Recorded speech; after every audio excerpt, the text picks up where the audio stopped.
Good morning everyone. आज मेरा पहला दिन है डिस्ट्रिक्ट रेसिडेंसी प्रोग्राम और डीआरपी में।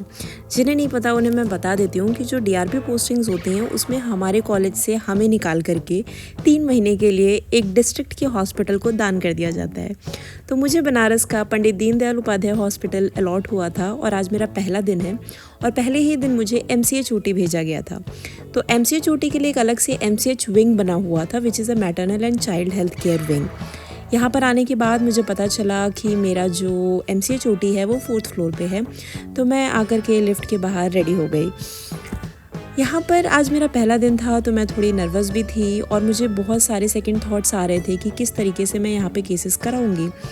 फाइनली 4th फ्लोर पे पहुँचने के बाद मुझे विंडो से इतना सुंदर और इतना सीनिक व्यू देखने को मिलता है कि मेरी जितनी नर्वसनेस और सेकंड थॉट्स थे सारे चले जाते हैं। फिर से फ्रेश होकर के मैं वापस से MCH ऊटी में एंटर करती हूँ।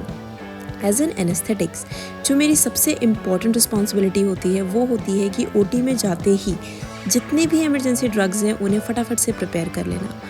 जिन्हें नहीं पता उन्हें मैं बता दूँ, ये सारी जितनी इमरजेंसी ड्रग्स हम प्रिपेयर करते हैं वो बहुत ही क्रूशियल रोल प्ले करते हैं जब भी कोई पेशेंट हमारा इमरजेंसी में बिकॉज ऑफ किसी भी इशू कोलैप्स करता है। यहाँ पर आने के बाद मुझे पता चला कि जिस कॉलेज में हम काम करते हैं, जिस हॉस्पिटल में हम काम करते हैं जो कि एक नेशनल लेवल का कॉलेज है, वहाँ से जब हमें डिस्ट्रिक्ट हॉस्पिटल्स में शिफ्ट किया जाता है तो यहाँ पे मेडिसिन्स और मशीन्स बहुत ही मिनिमल लेवल की होती हैं जिनमें हमें केस कराना होता है। हमें अपने कॉलेजेस में बहुत एडवांस मशीन्स देखने को मिलती थी जबकि यहाँ पर हमें एक सिंपल बॉयल्स मशीन दी गई थी और बहुत ही मिनिमल अमाउंट ऑफ ड्रग्स में ही हमें एडजस्ट करके केस कराना था। ये सब काम करने के बाद मैंने पेशेंट्स के रिपोर्ट्स देखी कि कहीं रिपोर्ट्स में कुछ गड़बड़ी तो नहीं है। ये सब देखने के बाद मैंने चेक किया कि हाँ फाइनली हमारा सर्जन्स का टेबल रेडी है। नर्सिंग स्टाफ्स भी जितनी प्री ऑप मेडिकेशंस था पेशेंट को दे दिया था।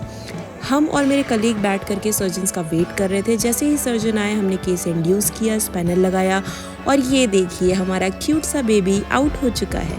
जैसे ही बच्चा आउट होता है प्लेसेंटा को बाहर निकालने के लिए हमें ड्रग्स देने होते हैं। हमने ड्रग्स दिया और बाद में जाके मैं बेबी को चेक करती हूँ तो ये देखो मेरा क्यूट सा बेबी।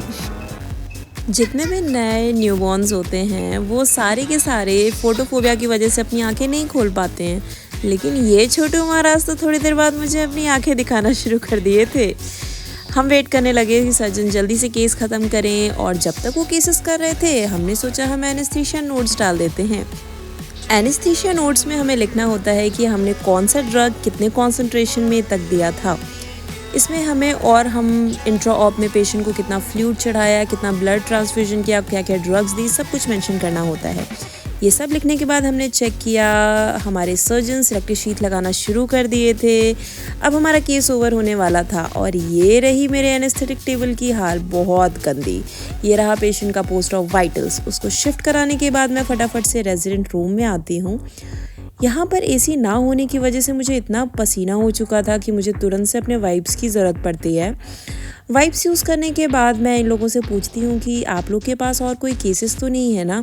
जैसे ही उन्होंने मुझे मना किया कि उनके पास और कोई केस नहीं है, मैं खुशी खुशी वापस अपने घर के लिए निकल जाती हूँ। यहाँ पर आज काम करने के बाद मुझे एक चीज़ पता चली कि डिस्ट्रिक्ट हॉस्पिटल्स में काम करना इतना मुश्किल भी नहीं है। यहाँ पर केसेस जो होते हैं वो लेस सीवियर होते हैं, मिनिमल रिसोर्सेज में होते हैं और अगर आप अच्छे से काम करो तो सब कुछ अच्छे से मैनेज हो जाता है। मिलते हैं अगले व्लॉग में, तब तक के लिए टाटा बाय बाय।